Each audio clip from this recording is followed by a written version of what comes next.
Mhm. Hi, Mikkel.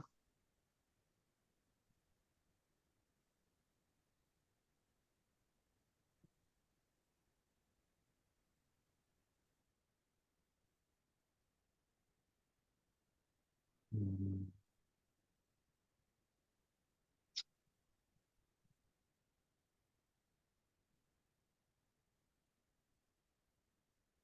Okay, maybe if you're not in gallery view, maybe you can go back to gallery view. So you can. Hi, Anne.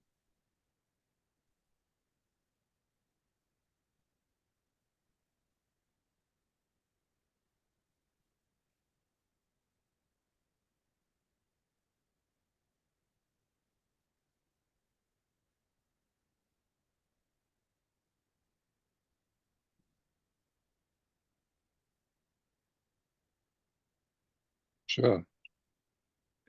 Every minute counts, Anne.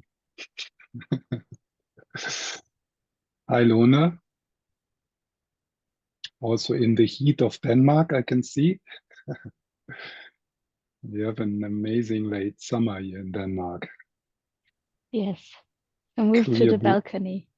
Yeah, it's almost too hot. It's quite amazing for September.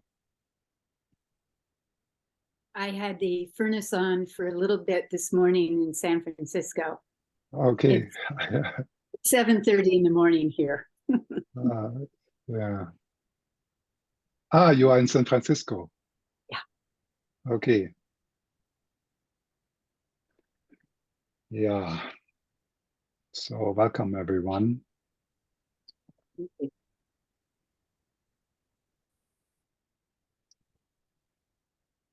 Let's take a few minutes to connect with each other.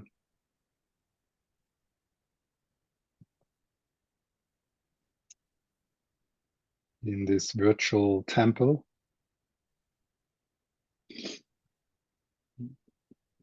where we are together and not somehow in between.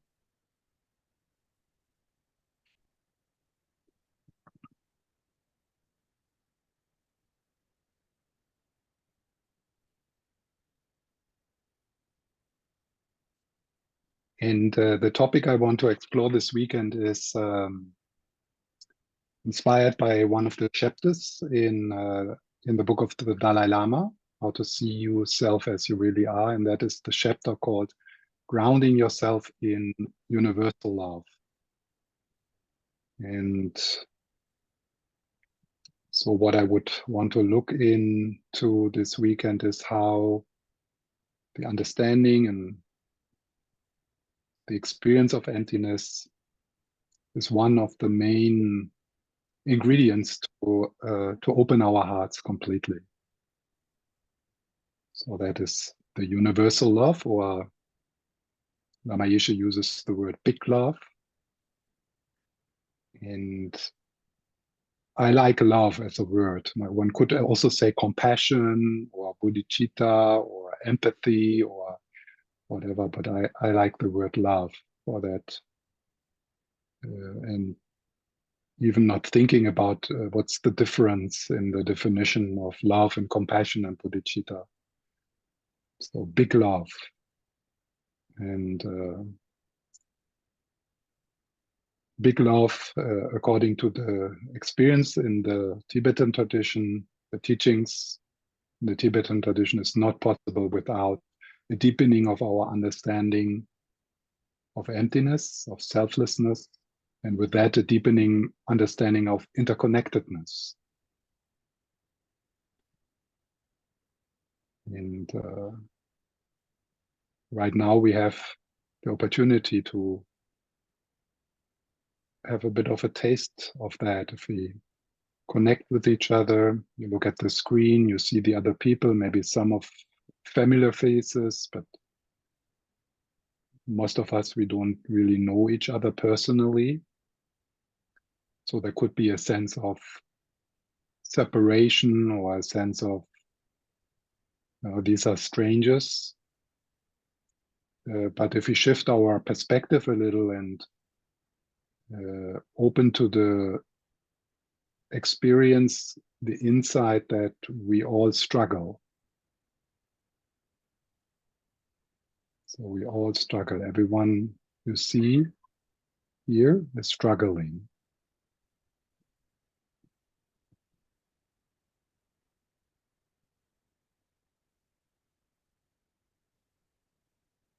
Maybe with slightly different things as you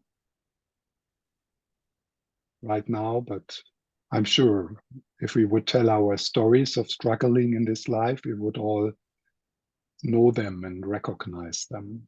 So on a deeper level, we know each other because we know how it is to be sad, to be anxious.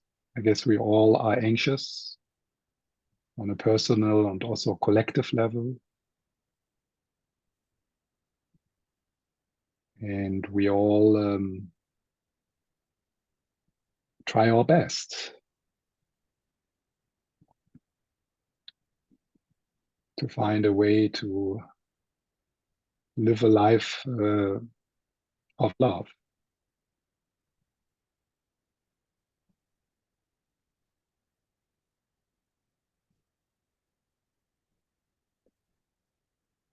And according to the teachings on emptiness or selflessness, we all struggle because we distort reality. We're confused, all of us.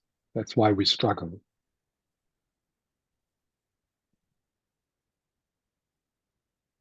So there's a reason, a root cause for our struggles.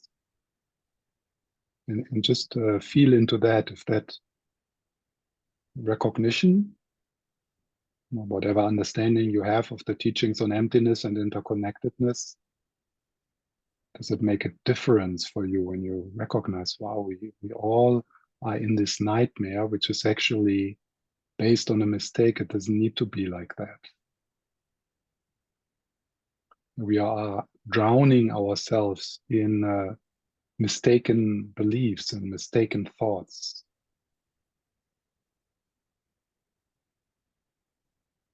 Which we take for real.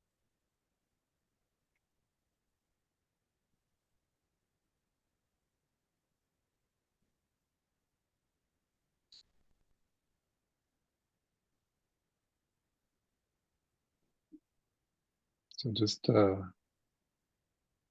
bring your awareness into the body and feel if you can feel some movement in the softness of your heart. Not trying to make it, just to maybe let it arise. And if nothing happens, that's fine also. But we are, in a deep way, really family.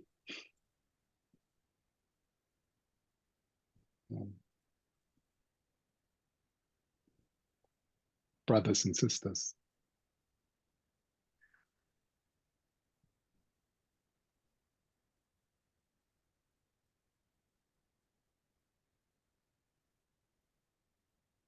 And then there's also the confirmation and appreciation that we all have this capacity, which Lama Yeshe calls the source of wisdom and compassion within our own being.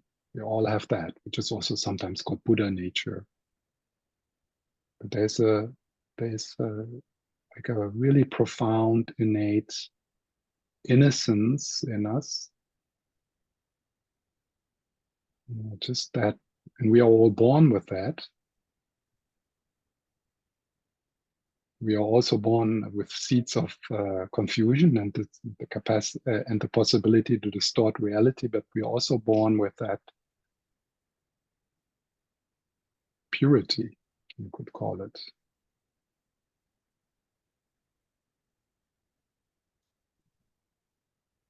So that's two insights, which, so on one hand, we all suffer, we all struggle, and on the other hand, we all have a deep capacity to be free and joyful and generous and loving. Everyone here. So including you. That's the including you.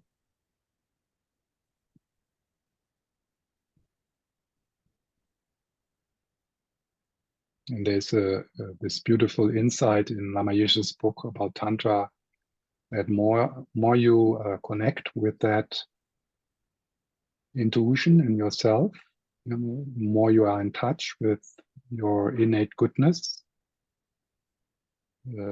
more you can see it in others, more it is reflected to you in others.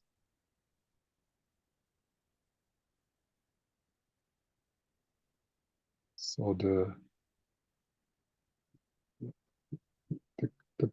capacity you have for self-love, like radical self-love, is in the same way the biggest gift, because you see that, you start to see people in a different way,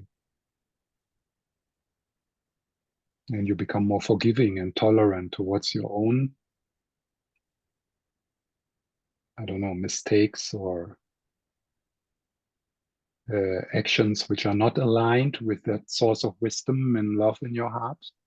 We all do that, not because we are bad, but because we're confused.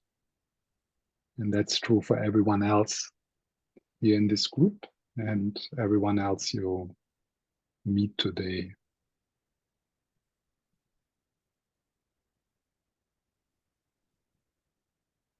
It takes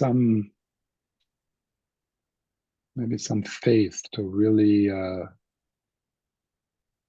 trust the goodness in humanity.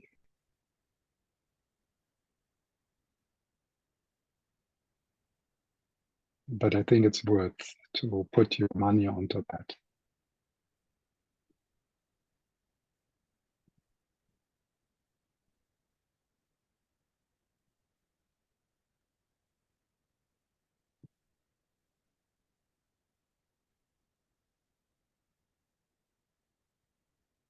I think opening to this heart connection to each other is the main purpose of these meetings.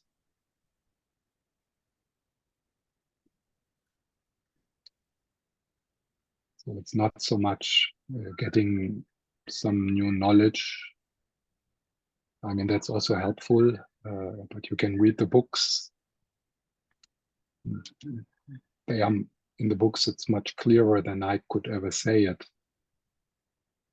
But what you don't have in these books, or even in recordings of teachings, is that heart connection, which can happen only in the present moment. And it's quite amazing that it can happen even if we are thousands of kilometers apart physically. So it shows a bit that big love or universal love is not located. We do not even need to be in the same room to have a taste of that mystery.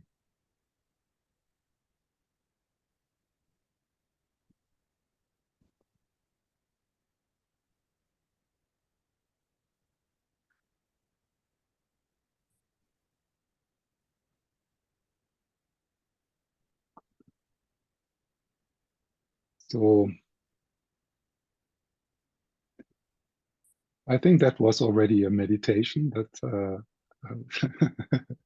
yeah, it's sometimes it's easier to trick people into meditation, yeah? Rather than saying, okay, so now we meditate, because so. And I think it could be helpful for you to see this whole session as a meditation. Whatever is being said in there will be some space also for dialogue if something is there to share, to kind of, without kind of assuming a particular posture or something, but to see this experience as a meditation, the whole 1.5 hours. So breathing and feeling, resonating with what I'm saying, being in the body, not so much in the head. As I said, I'm not going to say something meaningful. Yes, I will say meaningful things, but I am not going to say something new to you. Like, wow, this I didn't know. It's that heart connection.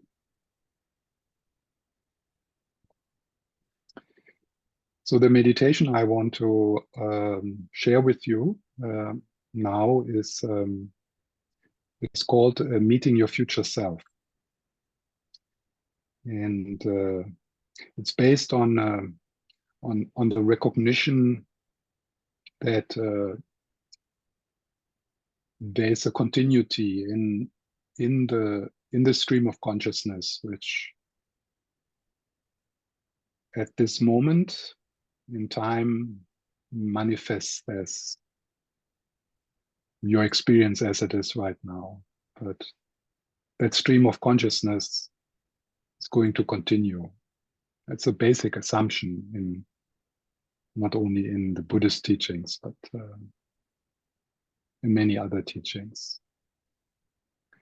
And you are on a healing path, and many of you have been working on this healing path for many, many years with different modalities, not only with meditation and Tibetan Buddhism, but also with other modalities. And I'm pretty sure, I don't know you personally, but I'm pretty sure that you're hooked and that you're going to continue to heal and to use whatever helps you to heal, and that you're also going to continue to explore the nature of reality. I think we're all on the path, different paths, but and there will be diversions, obviously, but I think we will always return to some kind of teaching, some kind of development, some kind of inner work. And now when we imagine that, how that what you are now, with your capacity to love, with your capacity to be kind to yourself, if we imagine this process into the future, or the process of your own healing, the process of your own awakening, how would that person in the future would look like? And if it's easier for you, you could stay within this life. But certainly there's a possibility to go beyond that.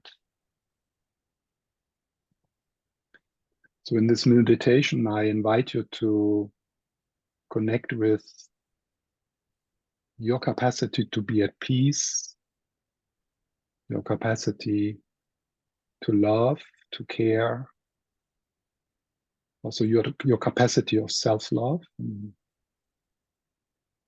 forgiveness, generosity, all these qualities, all these tastes, you already have glimpses of that. And then we imagine and project that into the future, where that which right now still triggers you, wounds you have, which you have not addressed yet, your defensiveness, and so on. So we imagine if that would relax more and more. So, so how would that person be? And then we bring into this meditation also lightly the possibility that the idea of time is completely constructed. And I don't want to give the reasoning. You could also go into that from a scientific point of view. But there's enough reason to at least play with this idea that your future self is already present. Your future Buddha is already present.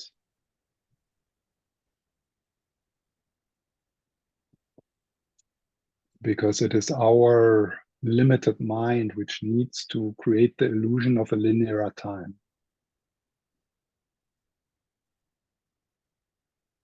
And then we will sit with the future goddess, the future Tara, or the future Shiva, or whatever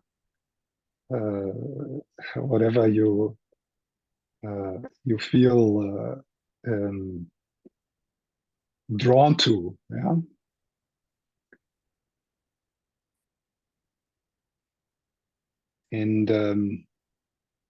And we are open to this ultimate love.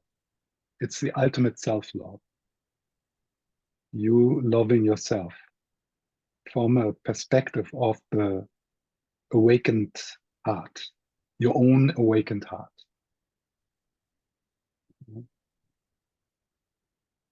And the beautiful thing is this is, kind of what you also do in Guru Yoga or in Deity Yoga. But the beautiful aspect in this meditation is that self-love, which is bathing you, has your particular signature, your particular color. There's something very unique in your way of being. So this future self is not a stranger. It's not like a cultural different, sometimes, or it's also not a different person. It's you. So that love, what you are going to see in the eyes of your future self, is very, very familiar. It feels very, very safe. It's nothing from outside. So there could be a bit more willingness and capacity to trust it.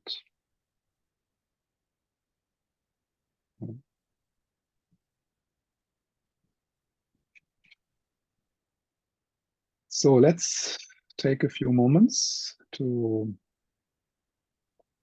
deepen the connection with present moment awareness. And if it helps, you can adjust your posture a bit, but it's important that you feel comfortable in the way you sit. And we don't make a big deal out of the fact that we call this now meditation, just a continuation of what we are doing so far. And at one point, maybe your eyes want to close. Your eyes stay open, you keep your gaze relaxed. And then we just emphasize a bit more the experience, the felt sense of the body. Starting with the way you sit and how the surface you're sitting on is carrying you. And it's something you allow to happen. So it's more a letting go. So you let go of the doing, And the breath can be a wonderful ally in this shift. Maybe deepening your breath for a few cycles. And with the out breath, there could be a bit of a relief in your belly and in your shoulders. So it's just an effortless way to shift gear from the thinking mind, the planning mind, to present moment awareness.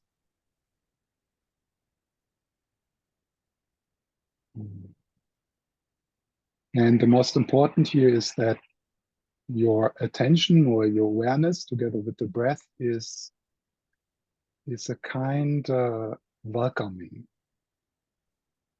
It's like it becomes like a hand which is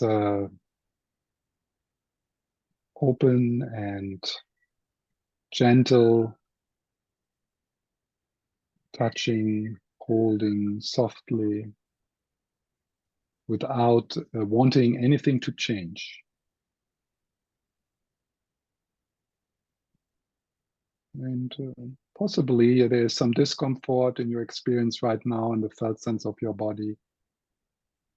And particularly that we allow that to be. Just feeling, breathing, noticing, and not doing anything except awareness and breath.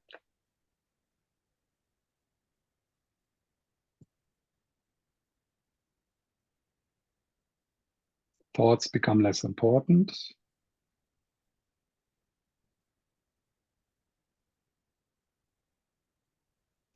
And one way to connect deeper with the present moment is to have a appreciation that you are alive, that you are here.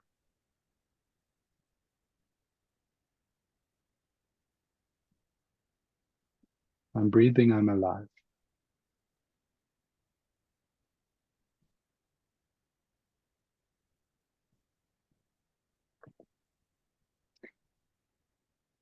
And then we can even more consciously step into our temple. So not only are you alive, and you can receive every breath as a blessing.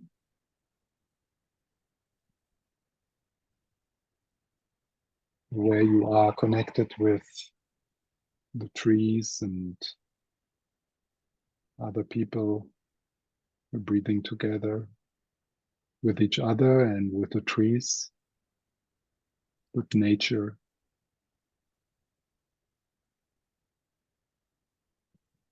And if you don't take that for granted, it becomes maybe a bit easier to just be and not needing anything else. Just be satisfied with being.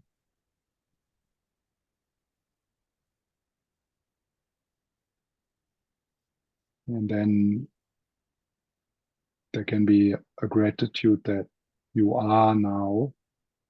We are together in the mandala of Lama Zopa Rinpoche and Lama Yeshe and His Holiness the Dalai Lama.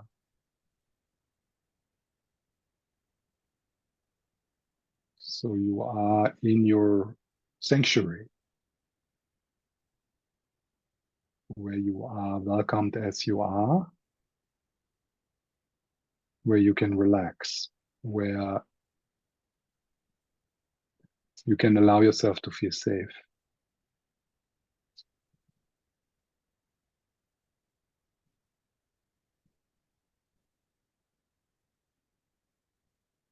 Staying with the sounds around you, with the sensations of the breath and whatever else happens in your inner life.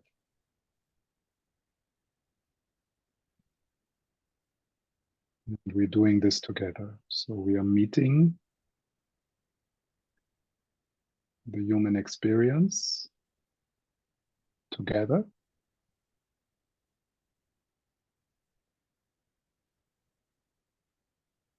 In this sanctuary, in this sacred space, where there's no pressure.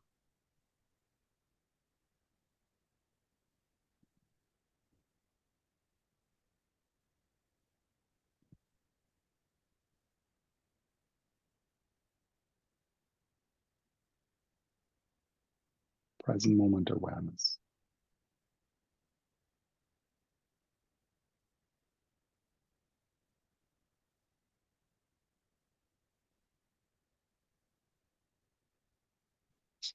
Maybe you can fall even a little deeper into being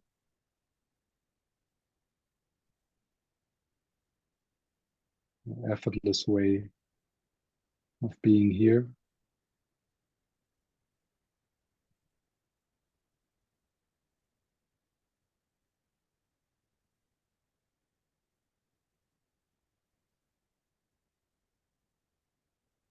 And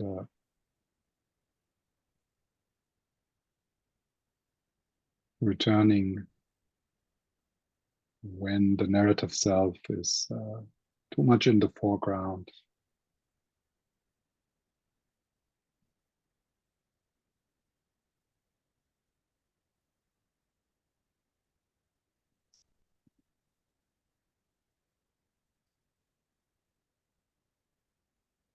So now I invite you to connect,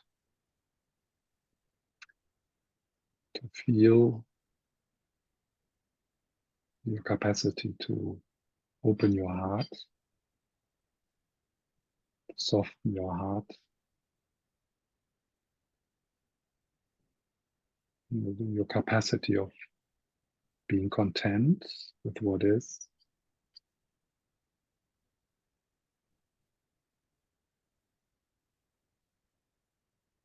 your capacity to be at peace and to be joyful,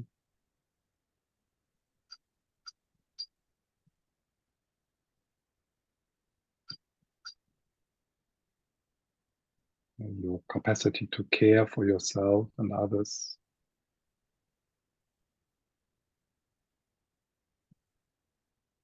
And have a bit of a taste of the qualities of your heart. As a felt sense, maybe in your heart area, but it's more mysterious than that.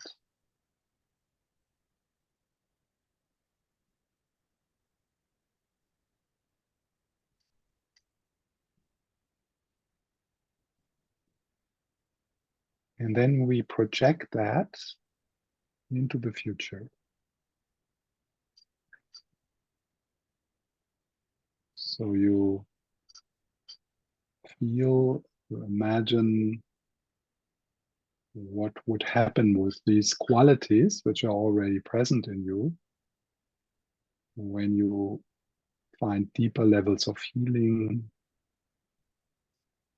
deeper insights, when your reactivity weakens, when you develop more and more into who you want to become. And you project that into the future.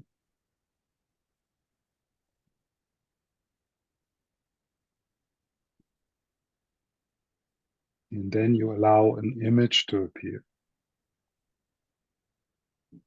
of yourself in the future. And if you are not such a visual person, then don't worry. It's more important to get a sense. But it could be that there is an image.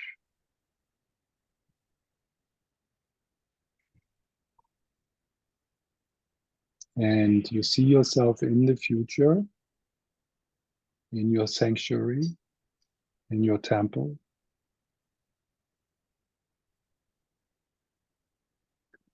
as a being of light.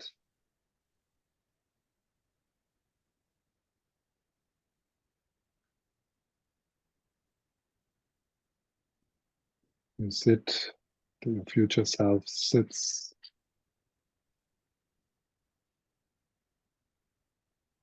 in that joyful, free way. Maybe you get a sense of the sanctuary or of the temple.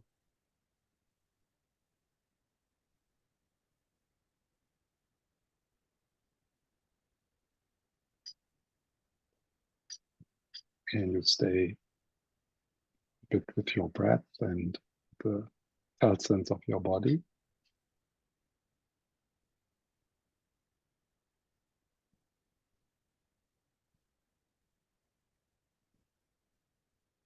So your future self embodies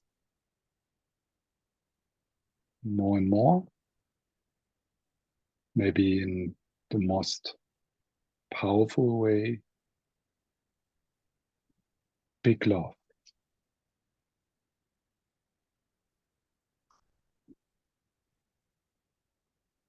universal love,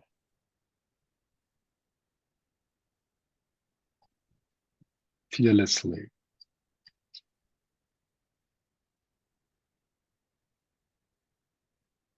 And your future self has healed more of that which pulls you back now still.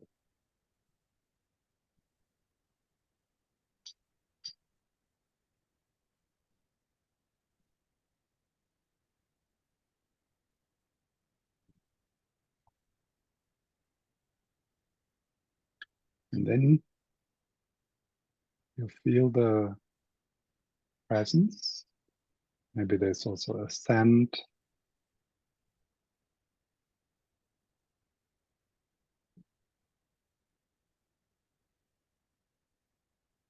You hear, but most importantly, you feel that glow of big love bathing you, not only from the front, but also from behind and from up and down.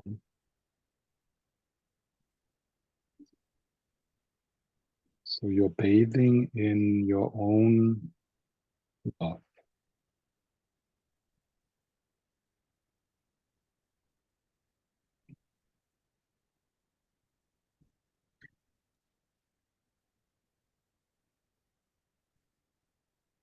And then you look into your eyes.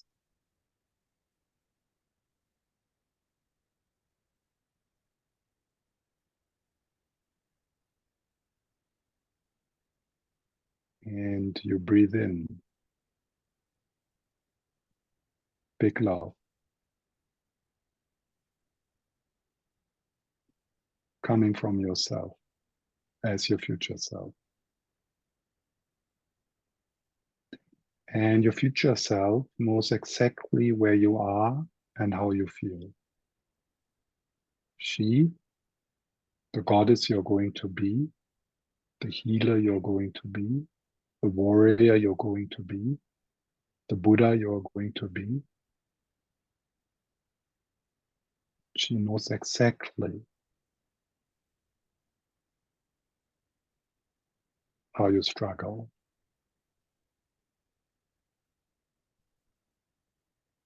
And she smiles.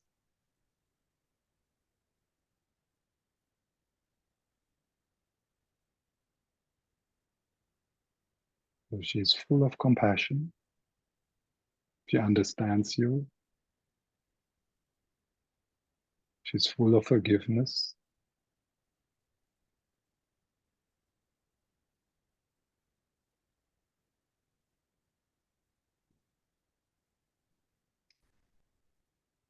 And she is really, really grateful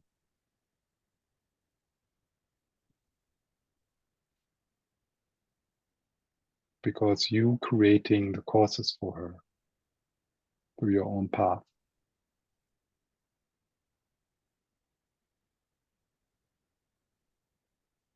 And she knows that you will succeed because she is it. That's why she can still smile, because she really knows that you are on the right path.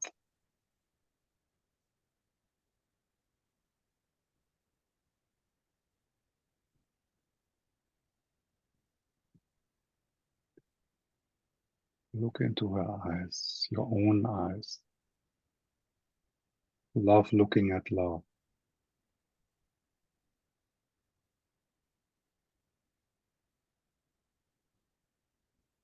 And with the in-breath, you bring it into your whole being, maybe particular there where you feel stuck right now in your body, or where there's some contraction.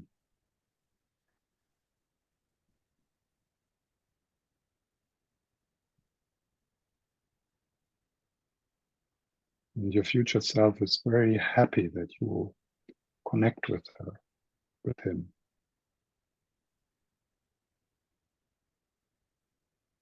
that you are willing to receive her protection, her guidance.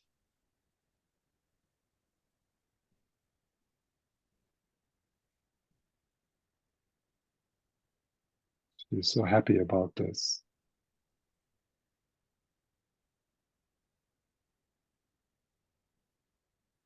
Because so much from the depth of her heart, she wants to help you.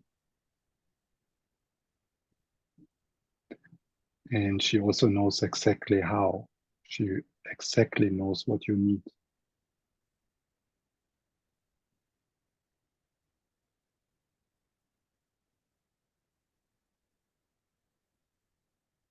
So see if you can stay with the breath and the felt sense of your body, and at the same time you experience this loop of love.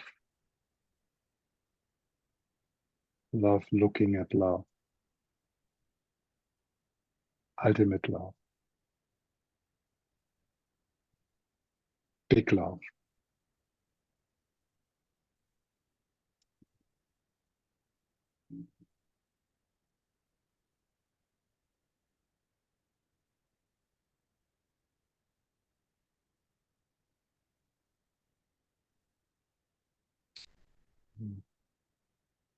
The whole body. There's this bridge of light from heart to heart.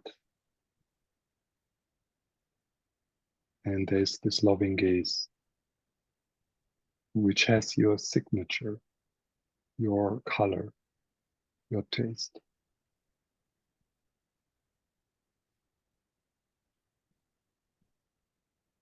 And you breathe that in, and with the out breath you share, you radiate out. So just by being in her presence, the future Buddha, you become more and more, a little more like her, like him.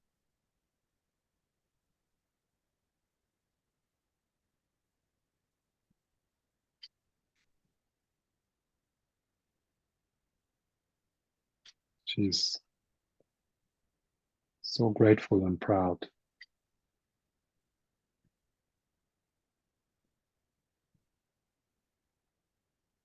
how you manage.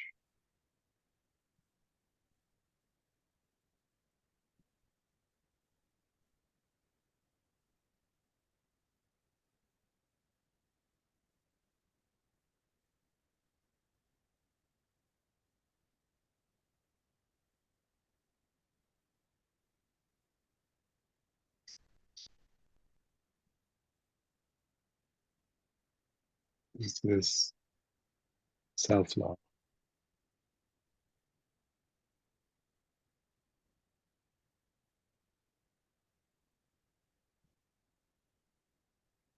This is real self-love.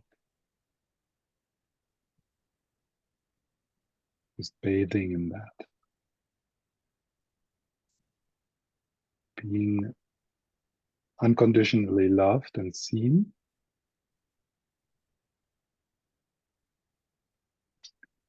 With so much confidence into your path.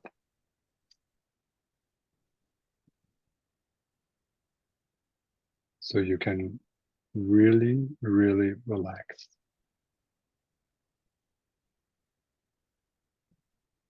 In a way, your future self knows that all is fine and that you are just in the right place.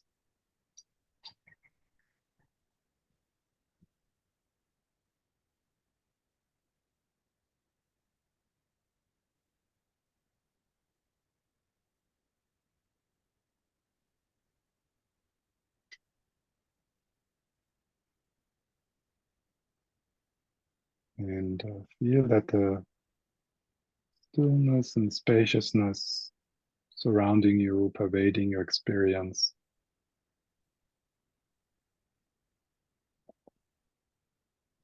is imbued with your own loving presence.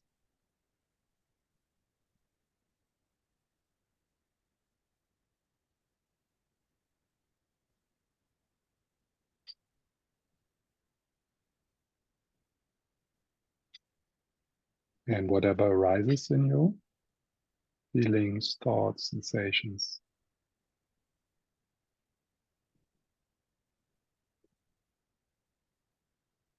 they move within this timeless and limitless presence of your own big love.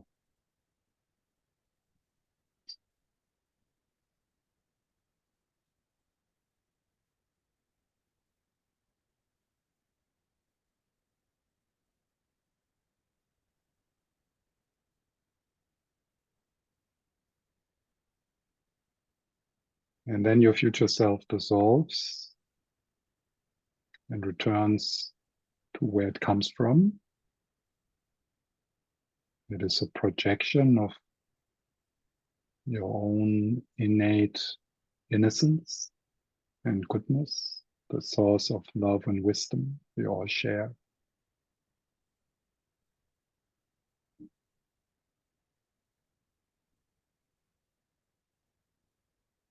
The source of light deep in your own being. Your heart opens, and in an effortless way, you don't need to do anything, you don't need to figure anything out. Just your being here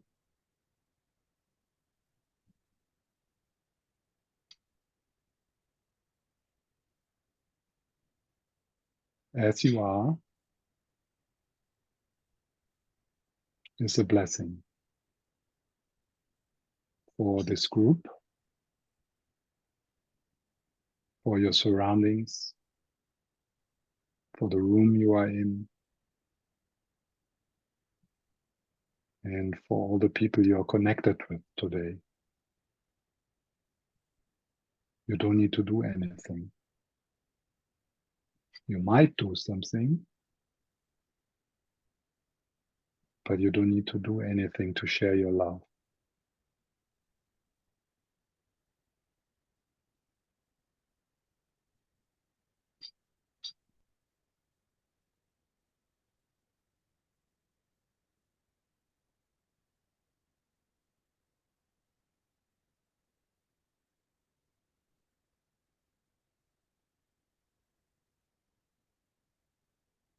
And then you Open your eyes in case they are closed.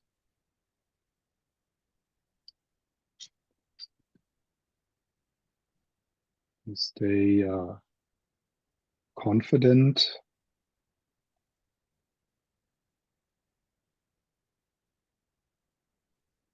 Sitting on your own throne. In your own sanctuary.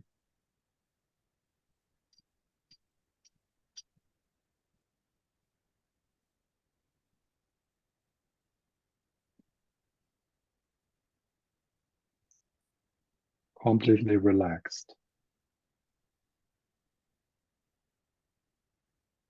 Knowing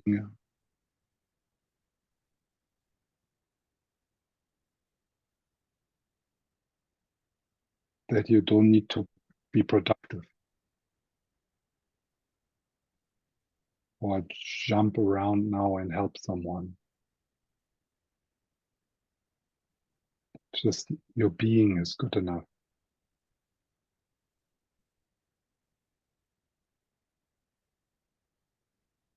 That just your being in this way is a contribution to world peace.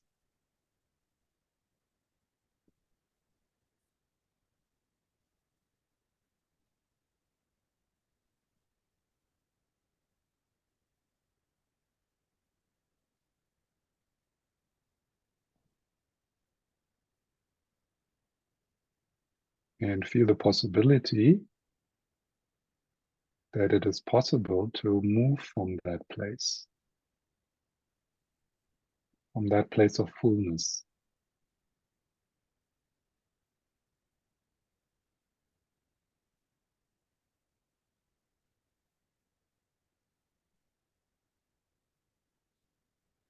A fullness which wants to be shared, just shared through your presence, but then it might be shared also through your words or through your activities throughout the day.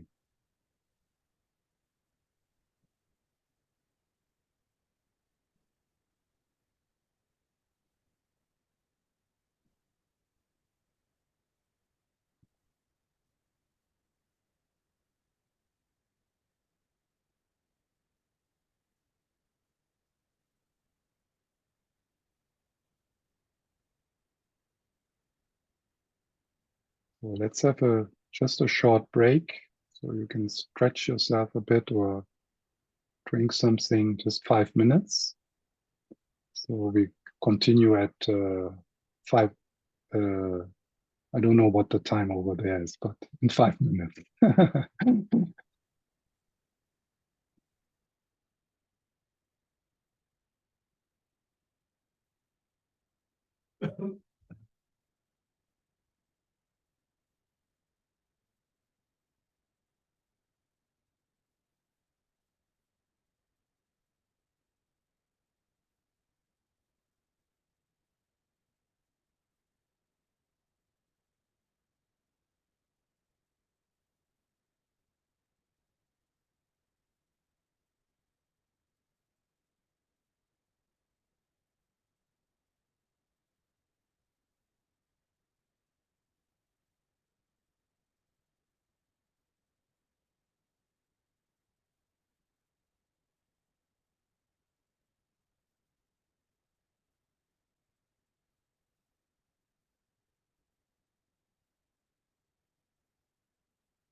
So the topic today, how love and wisdom, the two wings. Now we talk about the two wings on the path, the wings we open to fly into awakening, how these two aspects of the path come together is personally for me still a mystery. And it is said in the teachings that we as beginners most likely practice and study either. Yeah, so the teachings on compassion, bodhicitta, how to develop bodhicitta, and so on, and then the teachings on emptiness. But the goal is to bring them together, to see that they belong together, and that the one enhances the other.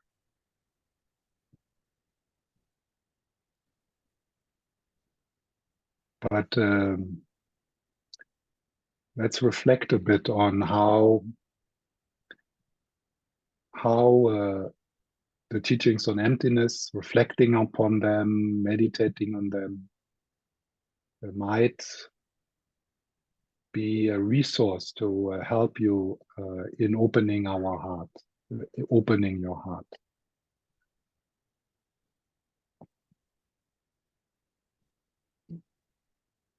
For me, one way to kind of feel into what that means is to connect with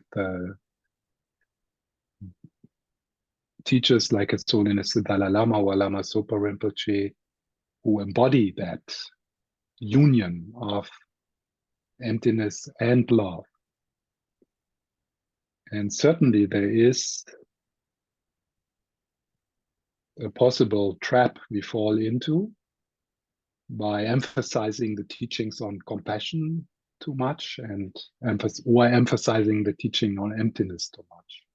So it's really important that we find that we're alternating between those two, even if conceptually we can't really bring it together yet. At least I can't. But one way to kind of get a taste of that is not that meditation we just did with the future self, but also kind of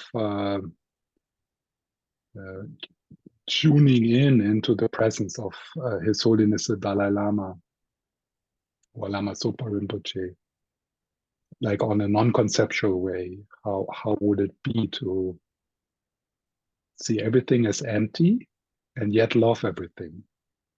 Yeah. So one of the traps we can fall into when we emphasize the emptiness teachings too much, that there is a sense of, yeah, of course, if there's no separation, if there's no, I mean, in the Prajnaparamita Sutras, you read sentences like, there are no other beings. Yeah. And yet the Bodhisattva dedicates her life to save all beings, but these beings are unfindable. They don't exist in the way they appear. So there is that possible trap that we use the emptiness teachings to avoid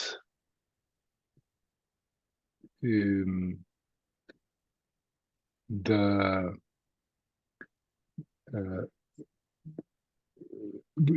to avoid being touched by the suffering of others. Oh, it's all empty. My feelings are empty. I don't really exist as the way I think I exist. But on the other hand, and that's probably where most of us are, and that's why it's important to contemplate how the emptiness teachings can help us to open our hearts. Most of us, I think, are in the situation that we feel overwhelmed. Yeah, that something in us is afraid to open our heart, even to the suffering of one person. Yeah, it's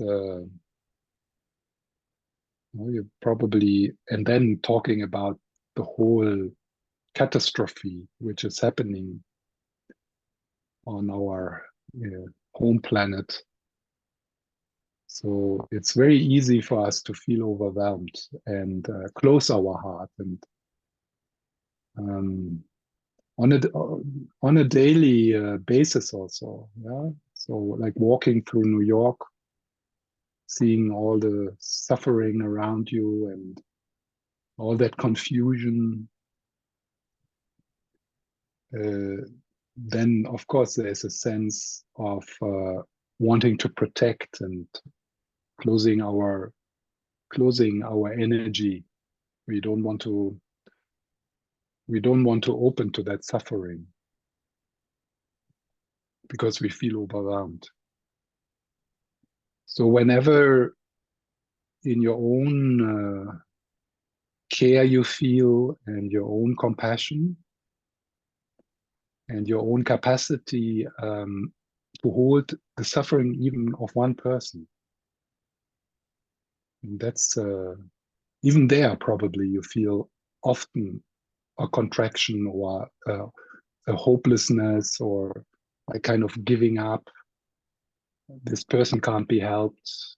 It's, you know, so then oh, it's nice, no? Can you see the light coming?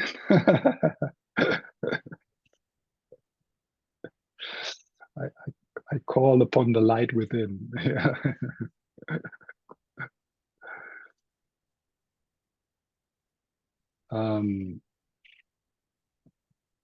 So then it's a sign that so if you fall into despair, then it's a sign that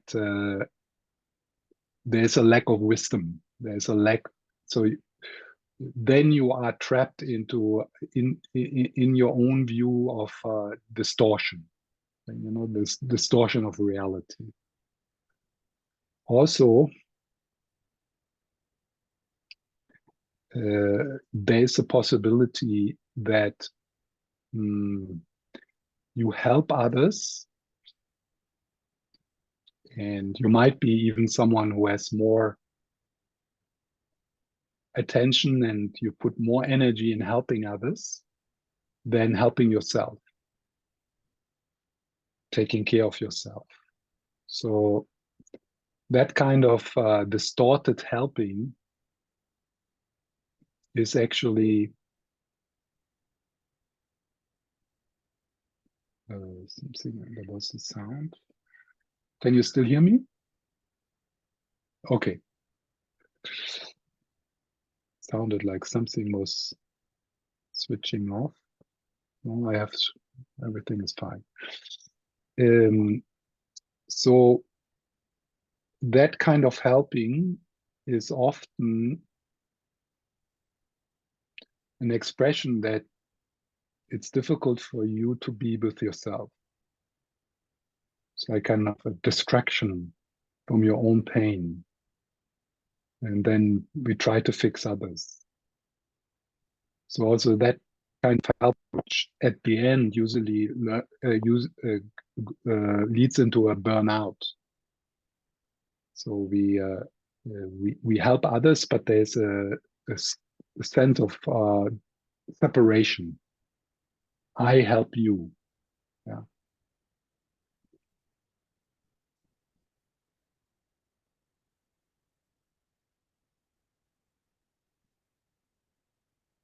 I mean, I always emphasize that, but I'm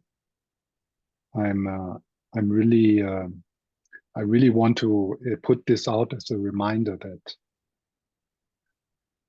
it's so important that you take care of yourself, that you nurture yourself, that you put boundaries around you, that you explore the possibility to give from your own fullness, from your own freedom, without agenda, without needing to have results of your helping or so it's really, really important. It's really important if you want to be a source of healing for the world, then the place to start is your own pain, your own suffering, your own wounds. So, so important.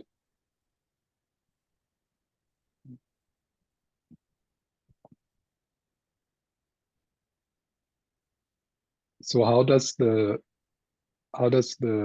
reflection and the experience on meditating on emptiness helps us to open our heart?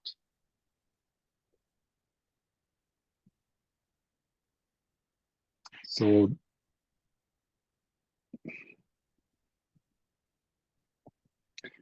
maybe we can bring that into the present moment. And since the people who are around you are us, yeah? It's us, so it's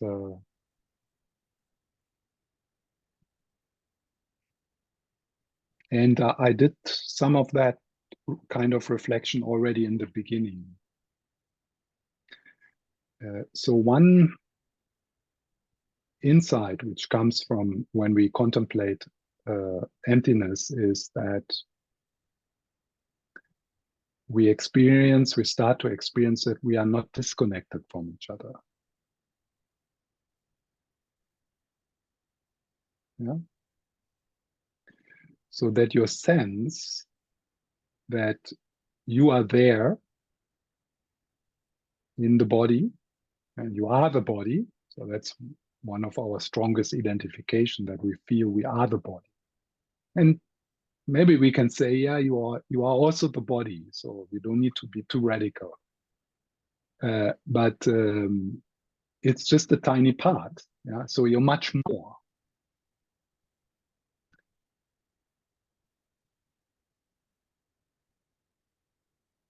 So that means when we bring in this recognition I mentioned in the beginning, that we all struggle, the experience of emptiness would help us in this moment to connect with that struggle is universal. We all have it. It's not yours. It's not your fault. It's not personal. It's not just, oh, me and my struggle. It's our struggle. Yeah.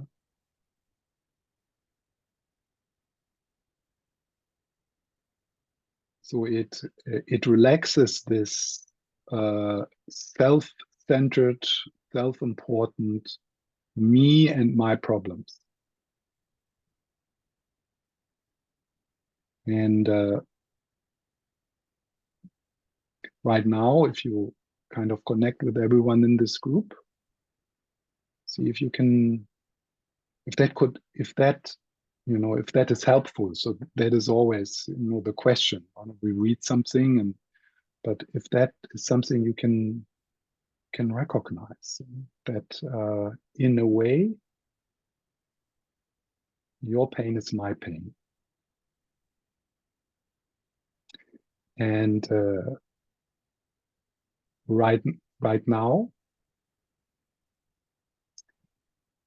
like my intention to show up here is to contribute to the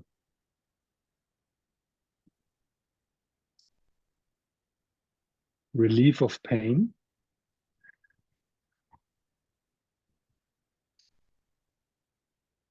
and I don't distinguish my own and yours.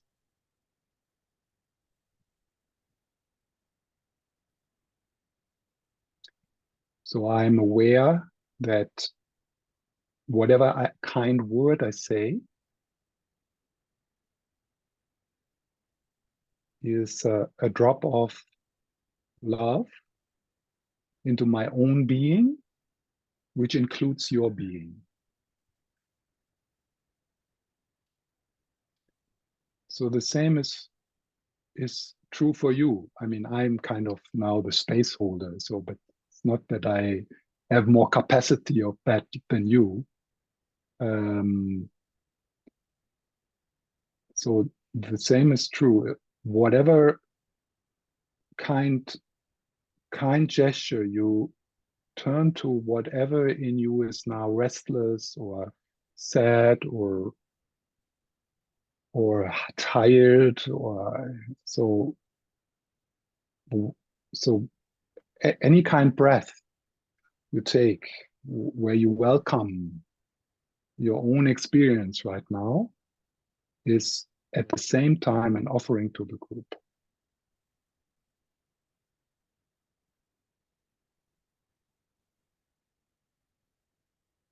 Because you are not that separate I living somewhere behind your eyes or in the center of your body.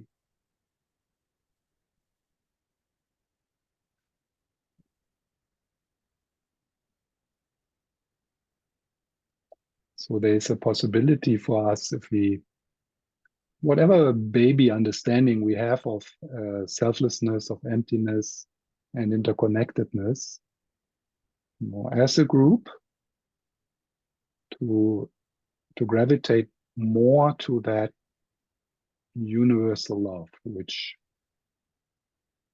is embracing us all. And every one of us contributes to that.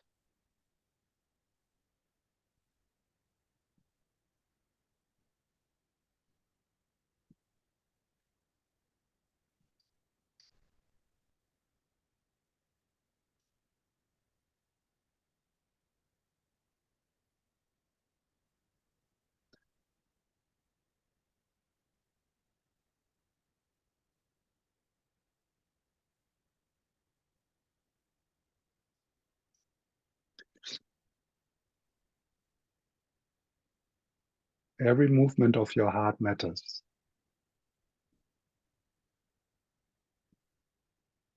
Every kind thought, every kind prayer matters, because you are connected with everything. Every aspiration you have, every good wish you have for yourself and others makes really a difference.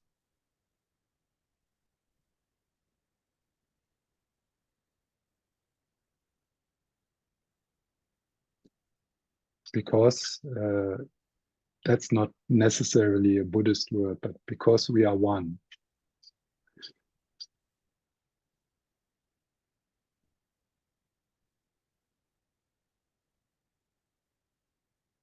one net, one ocean, just different waves in the same ocean.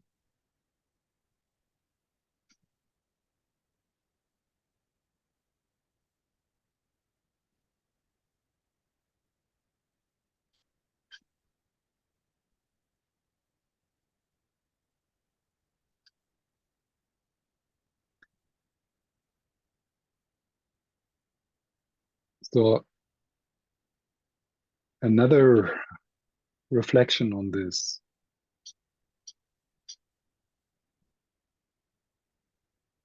is, and you find that also in the chapter of His Holiness. And again, just bringing it into the present moment and seeing if it does something with our heart, with our being here. And that is now looking into the different faces you see, and recognizing that the struggle we are going through, all of us, in our life, being drowned in drowning in problems, drowning in beliefs, drowning in our thoughts, which are often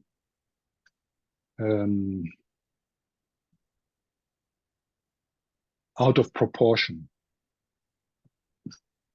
And we take our beliefs and our thoughts so serious as if it's reality. We don't look at them as what they are. So we all do that. So that struggle, that suffering, is not necessary.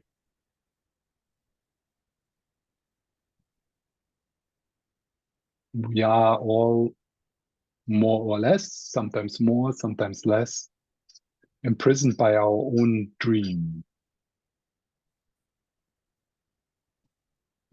And there is a solution. There's a medicine. And that medicine is the realization of emptiness. So in these teachings of His Holiness Dalai Lama, the compassion, the love which arises by seeing, wow, we are suffering unnecessarily, and there is a remedy. That is called great compassion.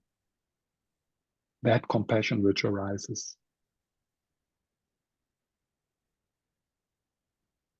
Seeing these two things. It's unnecessary, it's based on a mistake of perception. And there's a remedy to that distortion of reality.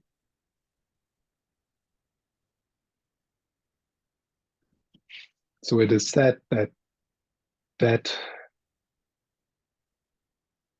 reflection, and I have a bit difficulty to really connect with that as an experience, but so we can see if that's something available to us. It's like kind of,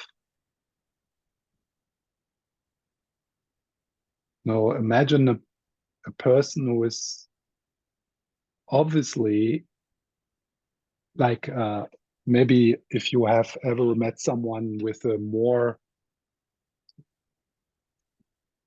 a stronger paranoia than your own. So that person can sit in the same room as you, and that person feels that there's cameras and you have a microphone in your mouth or something like that, and that person is completely afraid in a room where you feel safe, because nothing is actually threatening in that room. So maybe then one can open to that kind of compassion. It's like, oh my God, this is just made up. I mean, there is, of course, subjective, the suffering and the pain and the fear of that person is real. So you have that, and you want to help that person. So you're not saying, but there is no camera, so why are you afraid? So that's not helpful.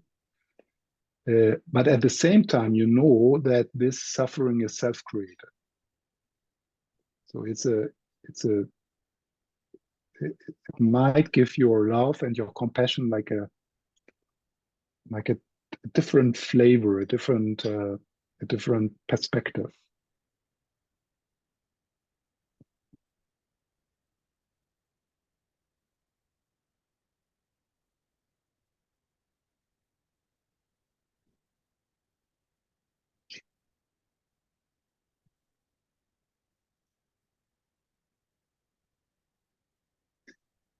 So the third point, time is almost up. So we have to open to a dialogue tomorrow. So that's okay. But the third point I could make is how the bringing your understanding of emptiness into your relationship to your feelings. Yeah. And to your thoughts. So looking at your thoughts as appearances, like rainbows, which appear vividly, but they don't have any substance. So that can be very, very liberating.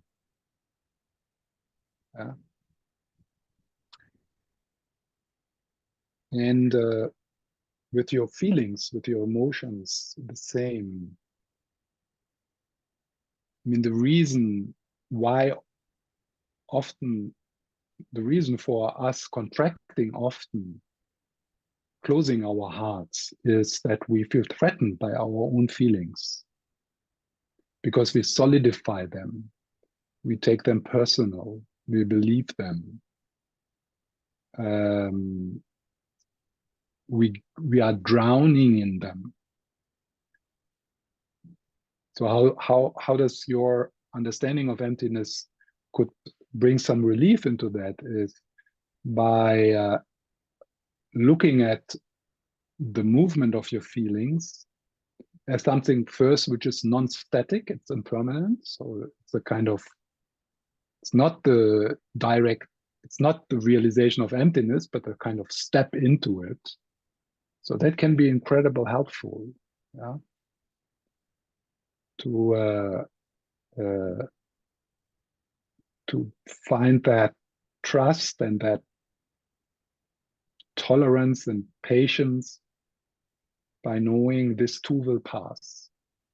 And it passes because it's empty. It doesn't have a core. It's not something findable in the way your feelings are not real in the sense they appear to us. And then in the meditation itself, in present moment awareness, when there is a strong feeling, you go into the direction of exploring that feeling without labeling it, without the words, so your understanding of emptiness helps you to distinguish a bit between projection, labeling, making your experience of the energy in your body into something which you then solidify, and it has a name, and you have a difficult relationship with it. So there's first a sense of I, yeah.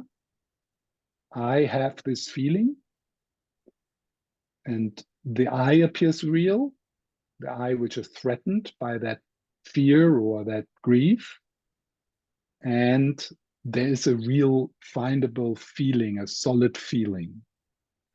So our understanding of emptiness, and then bringing that into the way how we look at the feeling, can help to lift that veil of projections and labeling, and we are more and more able to experience our feelings as an energy, which is not threatening actually, and which has a vitality in it, and which is just part of our experience as human beings.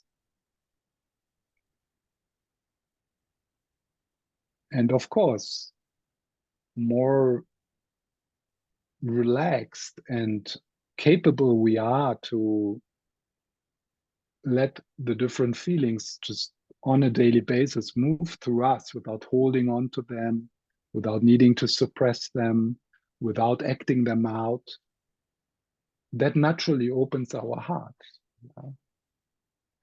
That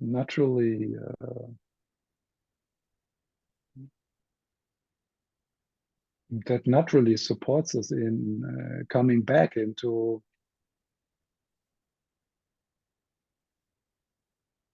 our capacity to be open and kind and relaxed with ourselves and others.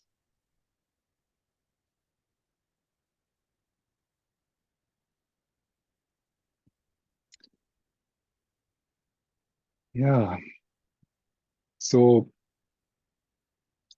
at the end, as you know, of every practice, of every teaching,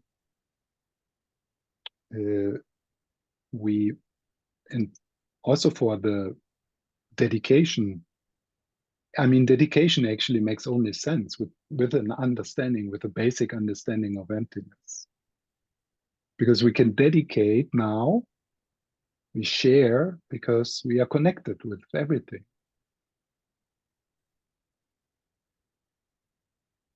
It's like whatever goodness or togetherness arose in our meeting, it's impossible to keep it in this little bubble, because this little bubble is connected with everything. So one can say a few words at the end to kind of give it a direction, or bring it into our awareness, but it's already happening while we're doing. So it has been happening throughout the whole session, that our meeting and our heart connection was a contribution to your surroundings. It's impossible not to.